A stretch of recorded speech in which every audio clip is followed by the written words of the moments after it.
Here we are at the beginning of 2025, and I already like where this is going. Joey Badass has started this year off with some verses and a visual called The Ruler's Back, where he's pretty much taking shots at Kendrick and a whole coast. There's some geniusness in this. Hold on, Kendrick Lamar fans. This is nothing for Kendrick Lamar to be mad at. You see, this is the type of energy that he has put out there, which is good for hip hop. This is pretty much that friendly competition that he started way back with that verse on Control, right? Now, the shots that he took at Kendrick was pretty much, I got murals in my city, F a nomination, this is for every time they left me out the conversation. Too much West Coast dick licking. I'm hearing niggas throwing rocks, really ain't shit sticking. Cause if we talking about bar for bar, it's really some slim pickings. Now he has some other lines out there like that boom, bap, bow, stuff like that. There's really absolutely nothing disrespectful about this. This is hip hop. This is what people supposed to do. This is how you get your name there, you get your name up there as far as like with the competition. This dude in the video even trolled him. And that's all fair game. It's all fair game, folks. Like I said, Kendrick is the one that hashed this. He's the culprit of all this with his verse on Control. And he knew what he was doing. He was trying to get hip hop. He is getting hip hop back to where it needs to be on some bar for bar hip hop lyrical shit. Now, a lot of people have pointed to this line where he's saying too much West Coast dick licking.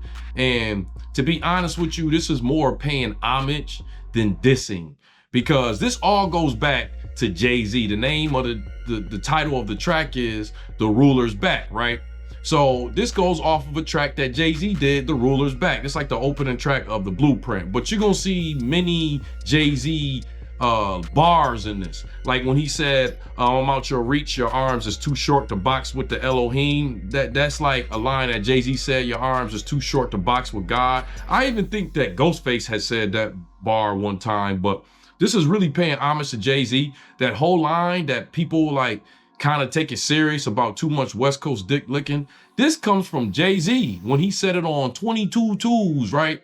And what that goes back to is a time where you had Snoop, Ice Cube, Tupac, like they were in the middle of a whole East and West Coast beef going on at the time. So Jay-Z said that line in the middle of pretty much an East Coast, West Coast war that was going on. So I think that was a great line for the situation that we're in right now. This whole King of the New York thing, this even goes back even further to where Biggie, he's the one that established this whole King of New York thing. It comes from the movie, The King of New York, Christopher Walken, where he played a role, Frank Wright.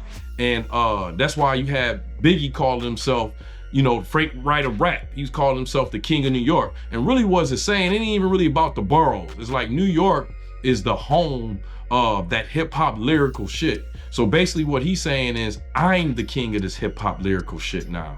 And it's pretty dope. And what Joey Badass is doing with The Ruler's Back and everything is he's trying to get his name known and pretty much trying to say he's the king of New York. At this point, it ain't even really about the boroughs. But some people can say, even if you want to put it down to the boroughs, you got to go with ASAP Rocky on this. Me personally, I don't think that we're in a time right now where any of this really matters. But going back to Jay-Z, because this song was really like trying to get that whole Jay-Z moment there, right?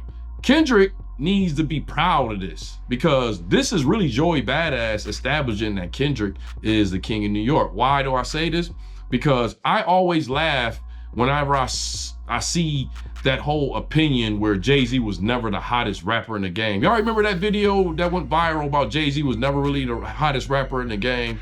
What's a music opinion that'll have everybody looking at you crazy? There is not a year where Jay-Z was indisputably the hottest or the best rapper in the game. Jay-Z came in the game in 1996. I think we can all agree that's Tupac's year. 1997, Biggie died.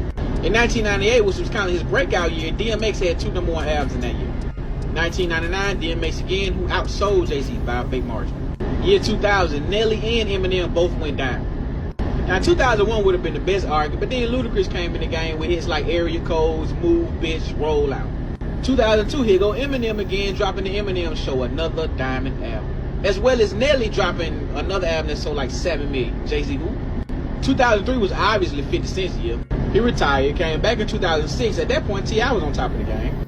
2007 undoubtedly goes to Kanye graduation year. Can't be serious. And 2008 to like 2011 clearly goes to Lil Wayne. That's Wayne. So at what point was he the hottest rapper in the game?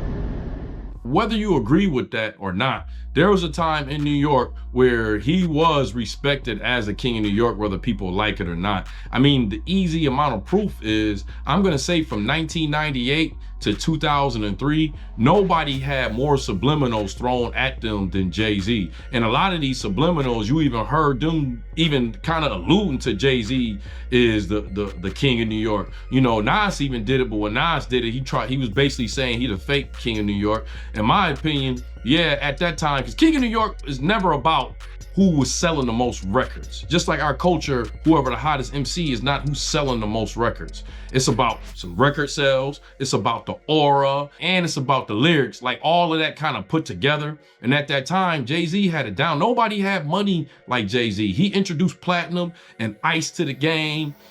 He was really the first one with the double Bentleys. On the cover of, I think that was volume 2, he had the double Bentleys on there. Like at this time, nobody was doing that, not only in rap, but in the New York area. Then he had the hottest chick in the game rocking his chain. That's right, Hov. Y'all remember all that, right? So whether you agree with me or not, there was a period in New York where at least the whole New York music scene, hip hop scene was respecting him as the king of New York. He had the money, he had the women, he had the lyrics, he had all that, and he was selling records. Yeah, DMX outsold him one year. He was getting outsold, but look, Jadakiss took shots at this guy. DMX was taking shots at this guy. Obviously Nas, like the whole mixtape scene, everybody was taking shots at Jay-Z. And what they were doing was they was hoping to get Jay-Z to say their name. Fat Joe, Big Pun, everybody, all these guys was taking shots at Jay-Z. It was all about him saying their name. Even 50 Cent, he actually successfully did this. You know, he took shots at Jay-Z and Jay-Z hit him back with the, you know, I'm about $1 with the F is 50 Cent. Everybody was doing this because they was trying to get Jay-Z to say their name. And even 50 Cent said, once Jay-Z said his name, that was it. He took off from there.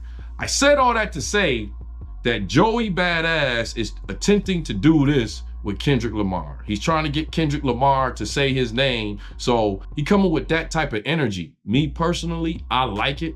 I don't think it's heavy disrespect on this. Kendrick is a connoisseur of this. He even started off, he even alluded to this whole King of New York Biggie thing when he started off one of his verses on GNX with a Biggie line and all that. But I said all that to say that this is just establishing that Kendrick is the king right now. He's the guy to go at, man. He's the one that I think you're gonna see more people taking shots and subs at him, which should happen when you're the king of this. You know what I mean?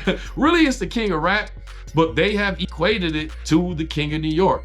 And I think it's dope. I think what Joey Badass did is dope. Now, I'm also gonna say this. I'm just gonna say right now, I don't know if Joey Badass, what he put out is worth a straight up Kendrick diss. I think what Kendrick should do is maybe on his next album, throw a sub. If you are gonna mention Joey Badass name, you know, I think it's worth a bar.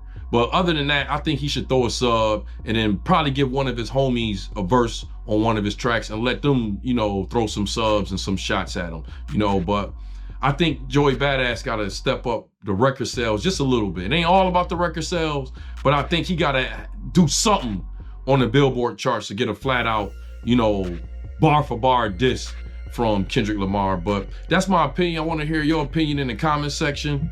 Y'all know how we like to end our videos over here at Moxy Approved, right? With that water. See y'all here next time on Moxy Approved.